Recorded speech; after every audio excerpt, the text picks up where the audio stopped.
أيها الذين آمنوا كتب عليكم الصيام كما كتب على الذين من قبلكم لعلكم تتقون وقال النبي الأمين صلى الله عليه وسلم من لم يدع قول الزور والعمل به والجهل فليس لله حاجة في أن يدع طعامه وشرابه أو كما قال عليه الصلاة والسلام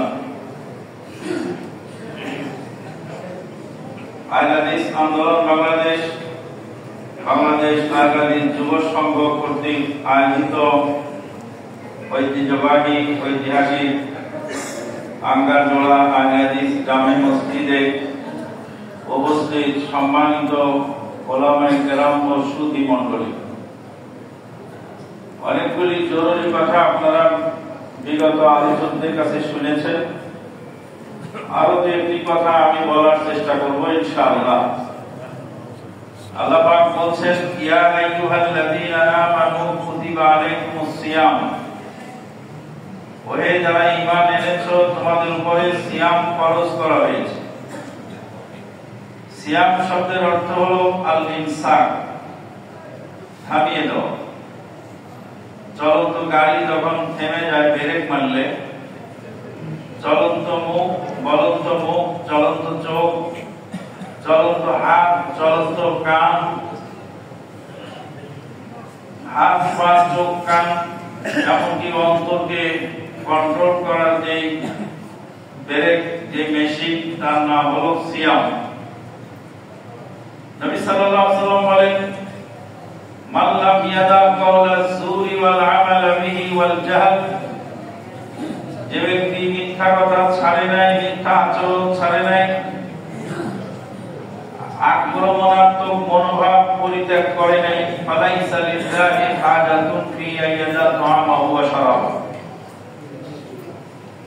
সে লোকের পানাহা বর্জনের কোনই মূল্য নেই। নবী সাল্লাল্লাহু আলাইহি ওয়াসাল্লামের এই হাদিস অনুযায়ী আর কোরআনের আয়াত অনুযায়ী একটি গাড়ির যেমন ব্রেকের প্রয়োজন হয়, গাড়িতে যদি ব্রেক না থাকে তো সে গাড়িটা খুব ভয়ানক, খুব মারাত্মক। সে গাড়ি হয় কারো গায়ের উপর ওঠে অথবা নিজেই কোনো খালে গিয়ে পড়ে। মানুষের জীবনে যদি ব্রেক না থাকে, মানুষের হাত পা চোখ কান যদি নিয়ন্ত্রণ না করতে পারে, তাহলে তার পানাহার বর্জনের কোনো মূল্য নেই। দুঃখজনক হলে সত্য, রমাদান চলে যাচ্ছে কিন্তু আমরা এখান থেকে কিছু হাসিল করতে পারিনি। মুখের ভাষা, চলন বলন যেভাবে ছিল ওইভাবেই রয়েছে। তাহলে আমার জীবন গাড়ি ব্রেক লাগেনি। আর জীবন গাড়ি যদি ব্রেক লাগাতে না পারি, চলার গাড়িতে ব্রেক না থাকলে যখন খালে পড়ে যায়, জীবন গাড়ি যদি ব্রেক লাগাতে না পারি, তাহলে আমার এই জীবন গাড়ি জাহান্নামের নর্দমায় চলে যাবে, কোনো সময় লাগবে না। মুখের ভাষা এমন একটা জিনিস বড় কঠিন। মুখে একজন কাফের কালেমা বললে, ইসলাম গ্রহণ করে, তার রক্ত, তার মান সম্পদ সব হারাম হয়ে যায়। মুখে একজন লোক আল্লাহকে অস্বীকার করলে মুরতাদ হয়ে যায়। মুখে কবুল করলে হারাম মহিলা হালাল হয়ে যায়। আর মুখে তালাক করলে হালাল স্ত্রী হারাম হয়ে যায়। জবান বড় কঠিন। জবানকে নিয়ন্ত্রণ করা, চোখকে নিয়ন্ত্রণ করা, হাতকে নিয়ন্ত্রণ করা, অন্তঃকরণকে নিয়ন্ত্রণ করার নাম হলো সিয়াম। সম্মানিত উপস্থিতি, আমরা সকাল বিকাল প্রতিদিন যে কত গালাগালি শুনি। সকালে সাহায্য খেয়ে গাড়িতে উঠলাম, গাড়ির এক ড্রাইভার আর এক ড্রাইভারকে যে বিশ্রী ভাষায় গালি দিল, তার মানে এ গালির মানে হলো তার জবান এখনো নিয়ন্ত্রণ হয়নি। এই মর্মে আমার বড় ছেলে একটা বই সংকলন করেছে। বইটার নাম দিয়েছে যে সমস্ত অপকর্ম লানত ডেকে আনে। প্রতিদিন কত লক্ষ টন লানত যে আমরা একে অপরকে দিচ্ছি, একে অপরকে গালিগালাজ করছি, নিয়ন্ত্রণের বাইরে। গাড়ির ড্রাইভার তো একজন আরেকজনকে বকে, এটা তো স্বাভাবিক কথা। একজন শ্রমিক আর একজন শ্রমিককে বকে, এটা স্বাভাবিক কথা। কিন্তু ওয়াজের স্টেজে যাবেন, দেখবেন যে মাইক পাওয়ার সঙ্গে সঙ্গে এক শ্রেণীর আলেম ওলামা, তাদের জবানের কোনো নিয়ন্ত্রণ নাই। এই বক্তৃতা শেষ করে দেবো, তাহলে করছে কেন?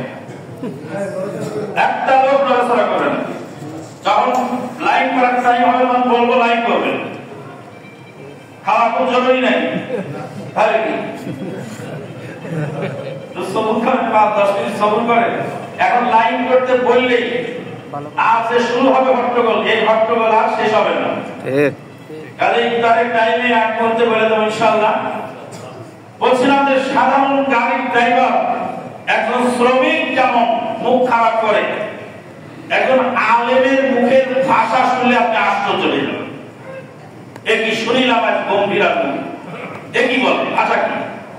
একজন আলেমকে জিজ্ঞেস করছে যে বাইতুল মুকাররমের প্রতি কি সরিয়া কি জানলো, তো আপনি কি গাঁজার সাথে কিছু মিশিয়ে খেয়েছেন? আপনি আমাকে একটা প্রশ্ন করলেন, আমি আপনাকে গাঁজাখোর বললাম, বললাম গাঁজাখোর তো গাঁজাখোর, গাঁজার সাথে আর কিছু মিশায় খেয়েছেন, হাজার ঠিক আছে তো নাকি? আরেকজন বলল যে অমুক তোমার মানহাজের মুখে আমি থুতু মারি, আরেকজন বলল ওকে দাওয়াত করে ওর মুখের মধ্যে এই কাম করে দেন। রাজের ভাষা। তাহলে গাড়িওয়ালা, কুলি মজুর, রাস্তার ছাউদার, শ্রমিক, তাদের মধ্যে আলেমের মধ্যে পার্থক্য কোথায়?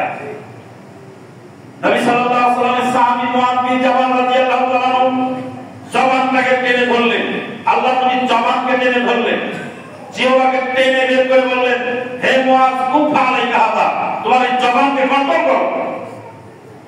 মুআয রাদিয়াল্লাহু তাআলা বলেন, আওয়া নুআখিদু বিমা নাতাকাল্লামু বিহি, আমরা যা বলি সেজন্য কি আল্লাহ আমাদেরকে ধরবে? আমরা তো কথার কথা কত কথাই বলি। সকালবেলা ঘুম থেকে উঠে একজন আরেকজন, এই বান্দির বাচ্চা কই যাও? এবার ওকে বান্দির বাচ্চা বললেন কেন? বলছে ও আমার বোনের ছেলে, তো ওর মা হলো আমার খালাতো বোন, তাই আমি যোগ করে বান্দির বাচ্চা বললাম। এটা বলার অধিকার আমার আছে, যেহেতু সে আমার ভাই নেই। মামার সঙ্গে দেখো কিরে গরুর বাচ্চা ভালো আছিস? মুআয রাদিয়াল্লাহু তাআলা বলতে চাচ্ছেন যে আমরা তো বলতে বলতে কত কথাই বলি, মুখের কথাকে আল্লাহ ধরবেন নাকি? নবী সাল্লাল্লাহু আলাইহি ওয়াসাল্লাম বলেন, সাকুলাত কাউমুকা ইয়া মুআয, হে মুআয তুই হারিয়ে যা, তোর মা তোকে রাস্তায় রাস্তায় কেটে কেটে খুঁজুক। শুনে রাখতে মুআয, মানুষকে নাকের ভরে হ্যাস দিয়ে জাহান্নামে ফেলানো হবে, সেরে তাদের জবানে কামাইতে হবে। জবানকে কন্ট্রোল করো, চোখকে কন্ট্রোল করো, হাতকে নিয়ন্ত্রণ করো, গোটা অন্তরকে নিয়ন্ত্রণ করো। চলন্ত গাড়িকে থামিয়ে দেন এমন করে চলন্ত মানুষকে থামিয়ে দিলে সিয়াম। এই সিয়াম যদি আপনার না হয়, আমার না হয়, আল্লাহ মিয়াদা কওলা সুরি ওয়াল আমাল বিহি ওয়াল জাল ফালাইসা লিল্লাহি হাজাতুন ফি ইয়াদা তাআমা ওয়া শারাব। সিয়াম কেন দিয়েছেন আল্লাহ? লাআল্লাকুম তাত্তাকুন, যাতে তোমরা মুত্তাকি হতে পারো। আল্লাহর ভয় তোমাদের মধ্যে আসে। আল্লাহর ভয় যদি এসে যায় তাহলে পৃথিবীর কোনো কিছু আর লাগবে না। এখানেই হলো হাদিস আন্দোলন আর অন্যান্য ইসলামী আন্দোলনের মৌলিক পার্থক্য। হাদিস আন্দোলনের লোকেরা চায় তাকওয়াশীল সমাজ গড়তে। নেতার পরিবর্তন হয়ে লাভ নাই, নীতির পরিবর্তন করতে হবে। লক্ষ্যবার পরিবার নেতা পরিবর্তন হবে, নীতির যদি পরিবর্তন না হয় কোনো উপায় নাই। যখন 32 নম্বর ভাঙলো, কেউ কেউ বলছে খুব ভালো হয়েছে, কেন জালেমের রাস্তাটা ভেঙে দিয়েছে। তো 32 নম্বর ভেঙেছে, তুমি খুব খুশি, তো এই যে পদ্মা সেতুটাও ভেঙে দিয়ে আসো, ওটাও ভাঙো, ওটাও তো জালেমই বানাইছে। রেল ব্রিজটা ভাঙো, পৃথিবীর কাউকে উঠানোর জন্য, কাউকে নামানোর জন্য হাদিস আন্দোলন নয়। যারা মনে করে ক্ষমতা দখল করব, আইন তৈরি করে প্রয়োগ করে দেশ শাসন করে মানুষকে ইসলামী পন্থায় চালাবো, তারা বোকার স্বর্গে বাস করে। আইন দিয়ে যদি মানুষকে শাসন করে দমন করা যেত, তাহলে দেশের সুদ বিরোধী আইন আছে, ঘুষ বিরোধী আইন আছে, এদেশের যৌতুক বিরোধী আইন আছে, প্রকাশ্য ধূমপান বিরোধী আইন আছে, কোন আইন যথাযথ প্রয়োগ হয় না। রাসূলুল্লাহ সাল্লাল্লাহু আলাইহি ওয়াসাল্লামের জনৈক সাহাবী রমাদান মাসে দিনের বেলা স্ত্রীর সঙ্গে মিলন করলেন।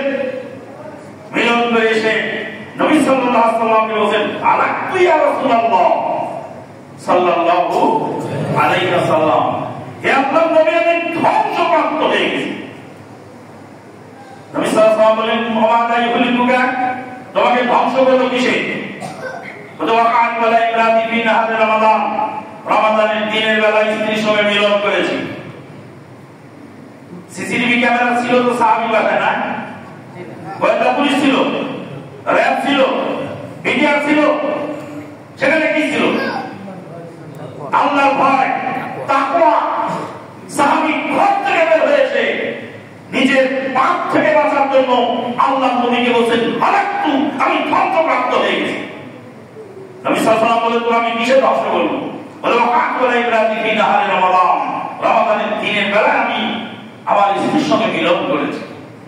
হাদিস থেকে বোঝা গেল যে তাকওয়া থাকলে আইন লাগে না, তাকওয়া থাকলে সিসিটিভি ক্যামেরা লাগে না, তাকওয়া থাকলে পুলিশ লাগে না, তাকওয়া থাকলে র‍্যাব লাগে না, তাকওয়া থাকলে বিডিআর লাগে না। আর তাকওয়া যদি না থাকে, ক্ষমতার লোভে মন্দির পাহারা দেওয়া, আর বলো যে মন্দির পাহারা দিয়ে আমরা ইমানি দায়িত্ব পালন করছি। তোমার ইমান মন্দিরের মধ্যে, আর আমার ইমান মন্দিরে গেলে ইমান সঙ্গে সঙ্গে চলে যায়। মুসলমান কোনদিন মুক্তি পাহারা দিতে পারে না। বলবেন মন্দিরে গিয়ে কেউ দুর্ঘটনা ঘটাবে, আর নিরীহ মুসলমানের উপর দোষ চাপাবে, এই জন্য আমার ইমানি দায়িত্ব মন্দির পাহারা দাও। তোমার পুলিশ কি করে কাজ কাটা নাকি? পুলিশ কি কাজ করে? পুলিশের কাজ, এই বাবা টেলিফোন দরকার 1.5 কিলোমিটার দূরে যাবে। আপনার মধ্যে এত ব্যস্ত মানুষকে আমরা এখানে ডাকিনি, শুধু পাবনা থেকে আমাকে ডেকে আনা হয়েছে দুটা কথা বলবার জন্য। কথাগুলি খুব মনোযোগ দিয়ে শুনতে হবে। মন্দির পাহারা রেখে পুলিশকে আমরা বেতন দিয়ে পালি কেন? পুলিশ দেখবে কোথায় কোন দুর্ঘটনা ঘটে। মন্দির পাহারা দিয়ে পুলিশ সেখানে কে দুর্ঘটনা ঘটে সেটা সে দেখবে। আমি ইমানদার মুসলিম, আমি কেন সেখানে পাহারা দিতে যাব? মন্দির পাহারা দাও, আর হিন্দুদের সাথে হাত মিলাও, যাই করো না কেন, ক্ষমতা দখল করতে পারবা, কিন্তু ইসলাম শুধু করা হতো। আবার কিছু কিছু ইসলামী দলে হিন্দু সদস্য কালেকশন করে হিন্দু শাখা খোলা হয়েছে। আমি বগুড়া জেলা সম্মেলনে ভাষায় বলেছি, আপনার হিন্দু কর্মীরা যখন মিছিল মিটিং এ নামবে, তখন কি এসে কি স্লোগান দেবে?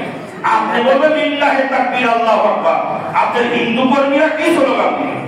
বন্দে মাতরম না জয় শ্রীরাম? শুনে রাখো, হে ক্ষমতালোভী, মন্দির পাহারা দেওয়ার দায়ী করো না কেন, জগা খিচুড়ি ইসলাম হয় না, জগা খিচুড়ি ইসলাম হয় না। সিয়ামে রমাদান তাকওয়া শিক্ষা দিতে এসেছে। তাকওয়াশীল যদি আমরা হতে পারি, তাহলে আল্লাহ পাক আমাদেরকে দুনিয়া ও আখিরাতের সমৃদ্ধি দান করবেন। সম্মানিত উপস্থিতি, বেশি বক্তব্য দেওয়ার টাইম নেই। নবী সাল্লাল্লাহু আলাইহি ওয়াসাল্লাম সাহাবীকে বললেন, একটি গোলাম আজাদ করো। বলে গোলাম আজাদ করার ক্ষমতা আমার নাই। নবী বললেন 2 মাস লাগাতার সিয়াম পালন করো। বলে 2 মাস লাগাতার সিয়াম পালন করার ক্ষমতা আমার নাই। বললেন 60 জন মিসকিনকে খাবার খেলাও। বলে 60 জন মিসকিনকে খাবার খেলানোর সামর্থ্য আমার নাই। নবী সাল্লাল্লাহু আলাইহি ওয়াসাল্লাম বলে অপেক্ষা করো, 1 বস্তা খেজুর এলো। খেজুর দিয়ে হাতে তুলে দিয়ে বললেন, এটা নিয়ে তুমি মদিনার গরিব মানুষের মধ্যে বন্টন করে দাও। সাহাবী বললেন, আমার চেয়ে গরিব মানুষ মদিনার কেউ নেই। নবী সাল্লাল্লাহু আলাইহি ওয়াসাল্লাম বললেন, তাহলে তুমি তোমার ছেলে মেয়েকে এগুলি খিলায় দাও। বুখারী হাদিস থেকে আমরা কি কি শিখলাম? এক নম্বর শিখলাম তাকওয়া থাকলে বাড়িতে সিসিটিভি ক্যামেরা লাগানো লাগে না। দুই নম্বরে শিখলাম যে ইসলাম এমন একটি ধর্ম ব্যবস্থা সেখানে সব রকমের ব্যবস্থা আছে। বলেন গোলাম আজাদ করো, না পারলে দুই মাস সিয়াম রাখো, এটা না পারলে সেটা করো, সেটা না পারলে ওটা করো। ইসলাম অপশন দিয়ে রেখেছে মানুষকে চলার জন্য। তিন নম্বর শিখলাম নবী সাল্লাল্লাহু আলাইহি ওয়াসাল্লাম সাহাবীকে এক বস্তা খেজুর দিলেন রাজকোষ থেকে। যে সমস্ত গরিব দুঃখী মানুষ তাদের উপর আরোপিত ট্যাক্স দিতে পারে না, তাদের উপর আরোপিত ফিদিয়া আদায় করতে পারে না, সেই ফিদিয়া আদায়ের জন্য রাষ্ট্র তাকে সহযোগিতা করবে। হাদিসের এখান থেকে বোঝা গেল, হাদিস থেকে আরো বোঝা গেল নবী সাল্লাল্লাহু আলাইহি ওয়াসাল্লামের সাহাবী এসেছিলেন পরকালে নাজাত পাওয়ার জন্য, পাপ থেকে মুক্ত হওয়ার জন্য। পাপ মুক্ত হওয়ার সঙ্গে সঙ্গে এক বস্তা খেজুর তার বাড়িতে আল্লাহ পাক রুজি হিসাবে পাঠায় দিলেন। আউযু বিল্লাহি মিনাশ শাইতানির রাজিম। ওয়ালাউ আন্না আহলাল কুরা আমানু ওয়াত্তাকাউ লাফাতাহনা আলাইহিম বারাকাতিম মিনাস সামাই ওয়াল আরদ। জনপদের লোকেরা যদি ঈমান আনে আর তাকওয়াশীল হয়, আসমান জমিনের বারাকাতের দরজাসমূহ খুলে দেওয়া হয়। এখন যদি আমরা তাকওয়াশীল হতে পারি, আমাদের পদ্মা, গঙ্গা, যমুনা, তিস্তা নদীতে আবার শুকনো নদীতে পানি প্রবাহিত হবে। লাফাতাহনা আলাইহিম বারাকাতিম মিনাস সামাই ওয়াল আরদ। অন্য একটা আল্লাহ বলেন ওয়া মান ইয়াত্তাকিল্লাহ ইয়াজআল লাহু মাখরাজা ওয়া ইয়ারযুকুহু মিন হাইথু লা ইয়াহতাসিব। যে ব্যক্তি আল্লাহর তাকওয়া অর্জন করে, আল্লাহ রাব্বুল আলামিন তার বাঁচার পথ খুলে দেন। বাঁচার পথ কি হয়? খুলে যায়। সাহাবীরা অপরাধ করেছিলেন, অপরাধটা কি হয়ে গেল? মাফ হয়ে গেল। ওয়া ইয়ারযুকুহু মিন হাইথু লা ইয়াহতাসিব। আর তাকে এমন উৎস থেকে রুজি দান করেন যে কল্পনাই করতে পারে না। সম্মানিত উপস্থিতি, পরিশেষে দুইটা কথা বলে আমি শেষ করে দেব। সেটা হলে নবী সাল্লাল্লাহু আলাইহি ওয়াসাল্লামের হাদিস কিয়ামতের আগে সত্য বলে প্রমাণিত হচ্ছে। এক নম্বর হলো লা তাযালু তাইফাতুন মিন উম্মতি যাহিরিনা আলাল হক। আমার উম্মতের একদল হকের উপরে বিজয়ী থাকবে। যেখানে কোটি কোটি মানুষ আহত হলো, 3 মিনিট আগে বেলাগুলোর পরে ইফতার করার পরে, যেখানে মসজিদ জ্বালিয়ে দেওয়া হলো, যেখানে মসজিদ ভাঙা হলো, পরিশেষে আহমদীদের বিজয় হলো। আলহামদুলিল্লাহ, মেনে নিতে বাধ্য হয়েছে। আলহামদুলিল্লাহ। এই যে কোটি কোটি মানুষের জীবনের দাম কে দেবে? ছিল 8 রাকাত 20 রাকাত তারাবি, একটাই দলিল ছিল মক্কা মদিনা। সেটাও যখন হারিয়ে গেছে তখন বড় হুজুর একদম আধামরা হয়ে গেছে। বলছে মক্কা মদিনায় ষড়যন্ত্র চলছে। আল-হাদিস আন্দোলন এবং মাসিকাত তাহরিক টিভির পক্ষ থেকে আমরা পরিষ্কার ভাবে জানিয়ে দিয়েছি, বাংলাদেশের জনগণের কাছে মাপ চাইতে হবে বেয়াদবকে, আর সৌদি সরকারের কাছে, সৌদি আরবের কাছে মাপ চাইতে হবে। কেন? সৌদি আরবে মক্কা মদিনায় ষড়যন্ত্র চলে। মক্কা মদিনায় ষড়যন্ত্র চলে, যেখানে কিয়ামত পর্যন্ত ইসলাম থাকবে। যে মদিনায় ইসলাম ফিরে যাবে, সেই মদিনা মক্কা সম্পর্কে বলো ষড়যন্ত্র করে 20 রাকাতের দর বানাইছে। এইভাবে আস্ফালন করে আল্লাহ হচ্ছে না। কাজে আহলাদিদের বিজয় সামনে দেখতে পাচ্ছি, বলেন আলহামদুলিল্লাহ। আপনি আপনার নীতির উপরে চলবেন, হকের উপরে অটল থাকবেন। শেষ কথা যেটা হলো সেই, আপনার কোলের শিশুকে আপনি আদর করছেন, আপনার কোলের শিশুকে আপনি ঘুম পাড়াচ্ছেন, আর লক্ষ লক্ষ শিশুকে ফিলিস্তিনের যেভাবে নৃশংসভাবে মারা হচ্ছে, ভাবখানা দেখে মনে হচ্ছে মুসলিম বিশ্বের শাসকেরা তারা সব বোমা শয়তানের ভূমিকা পালন করছে। মুসলিম বিশ্বের অধিকাংশ শাসকেরা বোমা শয়তানের ভূমিকা পালন করছে। আমাদের দেশের সরকার বাহাদুর জনাব ডক্টর ইউনূস সাহেব যে বক্তব্য দিলেন, কালকে তার বক্তব্য শুনলাম। আমি এতটুকুই বলছি, আল্লাহ আপনাকে নেক হায়াত দান করুন। আমাদের দেশের নেতাদেরকে বহুদিন আল্লাহর কাছে কেঁদেছিলাম, একজন মুসলিম শাসক, পুরুষ শাসক চাই। আল্লাহ পাক একজন দিয়েছেন, আলহামদুলিল্লাহ। আমরা আল্লাহ পাক যদি সহায়তা দান করেন, তাহলে তারই মাধ্যমে আমরা অনেক দূর এগিয়ে যেতে পারবো ইনশাআল্লাহ। আল্লাহ রাব্বুল আলামিন আমাদেরকে তৌফিক দান করুন। ফিলিস্তিনের জন্য আমাদের কি করণীয় আছে? ফিলিস্তিনের মানুষের জন্য আমাদের প্রথম করণীয় হলো দোয়া। তাদের জন্য দোয়া করতে হবে।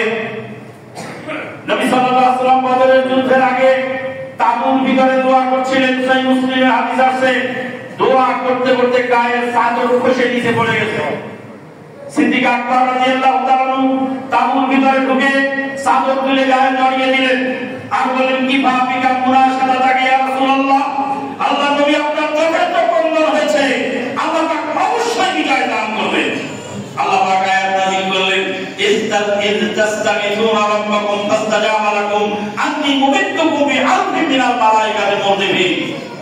যখন নবী আল্লাহর কাছে প্রার্থনা করেছিলেন, আল্লাহ পাক তার দোয়া